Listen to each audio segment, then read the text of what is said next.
आकाशवाणी मुंबई.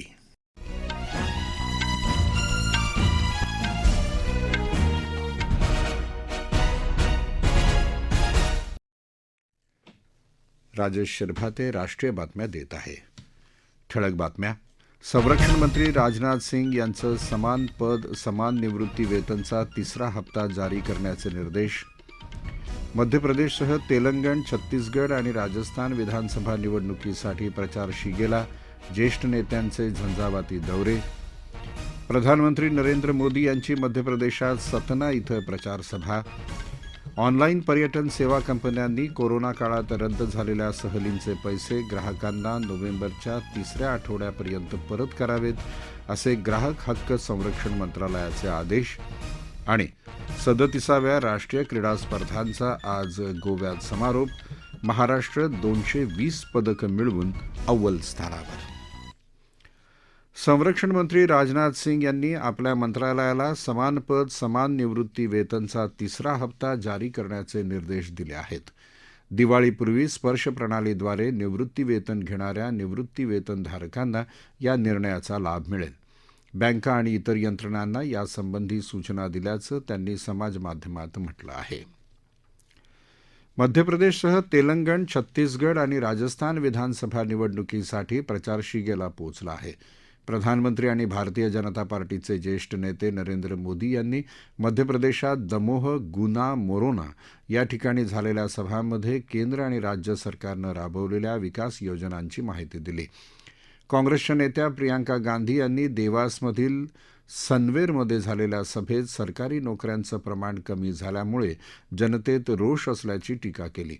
बहुजन समाज पक्षाच्या प्रमुख मायावती, समाजवादी पक्षाचे प्रमुख अखिलेश यादव, आम आदमी पक्षाचे प्रमुख अरविंद केजरीवाल यांच्याही ठिकठिकाणी सभा झाल्या. मध्य प्रदेशात येत्या 17 तारखेला मतदान होणार आहे. तेलंगणमध्ये आज उमेदवारी अर्ज भरण्याचा शेवटचा दिवस आहे. या राज्यात 30 तारखेला मतदान होणार आहे. राजस्थानमध्ये 25 तारखेला मतदान होईल. तिथं उमेदवारी अर्ज मागे घेण्याचा आज शेवटचा दिवस आहे. छत्तीसगडमध्ये दुसऱ्या टप्प्यातलं मतदान 17 तारखेला होणार आहे. या सगळ्या राज्यांमधली मतमोजणी 3 डिसेंबरला होणार आहे. केंद्र सरकार रामायण सर्किट प्रकल्पावर काम करत असल्याचं प्रधानमंत्री नरेंद्र मोदी यांनी म्हटलं आहे.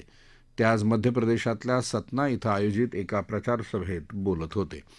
या सर्किटमध्ये चित्रकूटाचाही समावेश असेल, त्यामुळे या भागातल्या पर्यटन उद्योगाला आणि एकंदरीत विकासाला बळ मिळेल, असंही ते म्हणाले.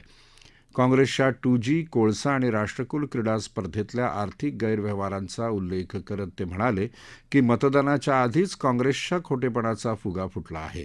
मध्य प्रदेशच्या विकासासाठी काँग्रेसकडे कोणतीही योजना नसल्याचं त्यांनी यावेळी सांगितलं. देशात 2022 मध्ये क्षयरोगाच्या रुग्णांच्या प्रमाणात 16% आणि क्षयरोगामुळे मृत्यू झाल्याच्या प्रमाणात 18% घट झाल्याची दखल जागतिक आरोग्य संघटनेनं घेतली आहे. WHOनं काल जागतिक क्षयरोग अहवाल 2023 प्रकाशित केला. त्यात क्षयरोगाच्या निदानाबाबत आणि कोविड-19चे क्षयरोगाबाबतचे परिणाम निरस्त करण्याबाबत भारतानं उल्लेखनीय प्रगती केल्याचं नमूद करण्यात आलं आहे. निदान झालेल्या 80% रुग्णांपर्यंत उपचार पोहोचत असल्याचं आणि गेल्या वर्षीपेक्षा त्यात 19% वाढ झाल्याचंही या अहवालात स्पष्ट करण्यात आलं आहे. परदेशी विद्यापीठांच्या शाखा भारतात स्थापन करण्याबाबत आणि त्यांच्या कार्यपद्धतीबाबत विद्यापीठ अनुदान मंडळ म्हणजेच UGCनं काल नवीन नियम जाहीर केले. त्यानुसार विशिष्ट पात्रता निकषांची पूर्तता केल्यानंतर परदेशी विद्यापीठं भारतात त्यांच्या शाखा उघडू शकतात. या विद्यापीठांनी नवीन अभ्यासक्रम सुरू करण्यापूर्वी UGCची मान्यता घेणं बंधनकारक राहणार आहे. ज्या परदेशी विद्यापीठांना भारतात शाखा उघडायची आहे त्यांचं जगभरातील सर्वोच्च 500 विद्यापीठांच्या यादीत स्थान असणं आवश्यक आहे. विद्यापीठांना भारतात एकापेक्षा जास्त शाखा उघडण्यासाठी स्वतंत्र अर्ज करावा लागणार आहे. परदेशी विद्यापीठांना भारतात ऑनलाईन किंवा दूरस्थ शिक्षण अभ्यासक्रम चालवता येणार नाहीत, असंही UGCनं स्पष्ट केलं आहे. या राष्ट्रीय बातम्या आकाशवाणीच्या मुंबई केंद्रावरून देत आहोत.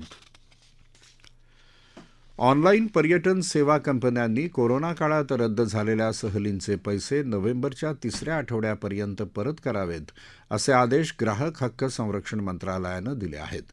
काल यासंदर्भात झालेल्या बैठकीत हा निर्णय घेण्यात आला.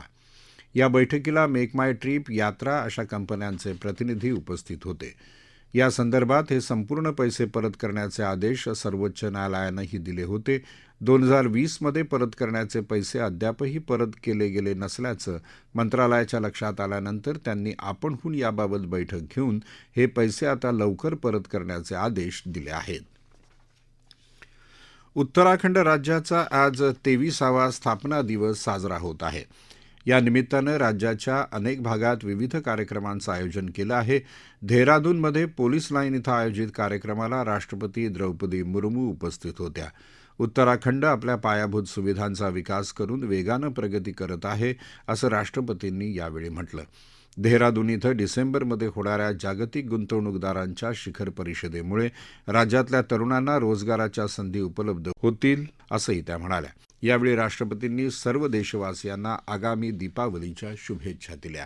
16व्या शतकात सातपुडा पर्वतरांगांमधल्या गोंड राजाच्या राणी दुर्गावती यांचा गौरवपूर्ण उल्लेख प्रधानमंत्री नरेंद्र मोदी यांनी आपल्या मन की बात कार्यक्रमात केला होता. पती निधनानंतर आपल्या अल्पवयीन पुत्राच्या नावे राणी दुर्गावतींनी राज्यकारभार चालवला. आपल्या कुशल प्रशासनानं आणि पराक्रमानं त्याने इतिहासात वेगळा ठसा उमटवला आहे. मुघल सेनापती असफ खान विरुद्धच्या लढाईत राणी दुर्गावतींनी आत्मबलिदान दिलं. झारखंडमधील दहशतवाद विरोधी पथकानं Islamic State of Iraq and Syria म्हणजेच इसिस या प्रतिबंधित दहशतवादी संघटनेच्या 2 सक्रिय सदस्यांना अटक केली आहे. इसिसचा प्रचार करणं, पैसे गोळा करणं, देशविरोधी कारवाया आणि समुदायांच्या दरम्यान तणाव निर्माण करण्यात हे दोघे गुंतले होते. दोघेही आरोपी हजारीबाग आणि गोड्डा जिल्ह्यातले आहेत.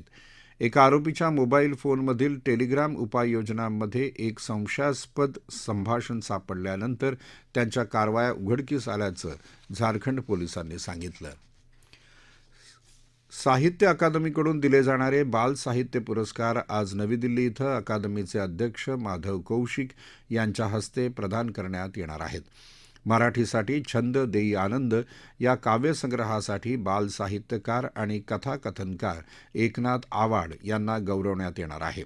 23 भाषांमध्ये हे पुरस्कार प्रदान करण्यात येतील. 37व्या राष्ट्रीय क्रीडा स्पर्धांचा समारोप आज गोव्यात पणजीच्या श्यामाप्रसाद मुखर्जी इंडोर स्टेडियमवर होणार आहे. उपराष्ट्रपती जगदीप धनखड आणि भारतीय ऑलिम्पिक संघटनेच्या अध्यक्ष पी.टी. उषा समारोप समारंभाला उपस्थित राहणार आहेत. या स्पर्धेत खो खो क्रीडा प्रकारात महाराष्ट्रानं सलग 3ऱ्या वर्षी महिला आणि पुरुष गटात दुहेरी विजेतेपदाचा मान पटकावत हॅट्रिक साधली. अशी कामगिरी करणारा महाराष्ट्र देशातला पहिला संघ ठरला आहे. महाराष्ट्र 75 सुवर्णपदकांसह एकूण 220 पदकं मिळवून प्रथम स्थानावर आहे. सेनादल संघ 64 सुवर्णपदकांसह दुसऱ्या स्थानावर, तर हरियाणा 58 सुवर्णपदकांसह तिसऱ्या स्थानावर आहे. 25 ऑक्टोबरपासून गोव्यात या स्पर्धेला सुरुवात झाली होती. एकदिवसीय क्रिकेट विश्वचषक स्पर्धेत आज न्यूझीलंड विरुद्ध श्रीलंका हा सामना बंगळुरूच्या एम चिन्नास्वामी स्टेडियमवर होणार आहे. सामन्याला 2 वाजता सुरुवात होईल. न्यूझीलंड संघानं नाणेफेक जिंकून प्रथम क्षेत्ररक्षण करायचा निर्णय घेतला आहे. पुण्याच्या महाराष्ट्र क्रिकेट असोसिएशनच्या स्टेडियमवर काल इंग्लंडनं नेदरलँड्सचा 160 धावांनी पराभव केला. 340 धावांचा पाठलाग करताना नेदरलँड्स 37 षटकात 179 धावा करता आल्या. ठळक बातम्या पुन्हा एकदा. संरक्षण मंत्री राजनाथ सिंग यांचे समान पद समान निवृत्ती वेतनचा 3रा हप्ता जारी करण्याचे निर्देश. मध्य प्रदेशसह तेलंगण, छत्तीसगड आणि राजस्थान विधानसभा निवडणुकीसाठी प्रचार शिगेला. ज्येष्ठ नेत्यांचे झंझावाती दौरे. प्रधानमंत्री नरेंद्र मोदी यांची मध्य प्रदेशात सतना इथं प्रचार सभा. ऑनलाईन पर्यटन सेवा कंपन्यांनी कोरोना काळात रद्द झालेल्या सहलींचे पैसे ग्राहकांना नोव्हेंबरच्या 3ऱ्या आठवड्यापर्यंत परत करावेत, असे ग्राहक हक्क संरक्षण मंत्रालयाचे आदेश. आणि 37व्या राष्ट्रीय क्रीडा स्पर्धांचा आज गोव्यात समारोप. महाराष्ट्र 220 पदकं मिळवून अव्वल स्थानावर. याबरोबरच आकाशवाणी मुंबई केंद्रावरचं हे राष्ट्रीय बातमीपत्र संपलं. नमस्कार.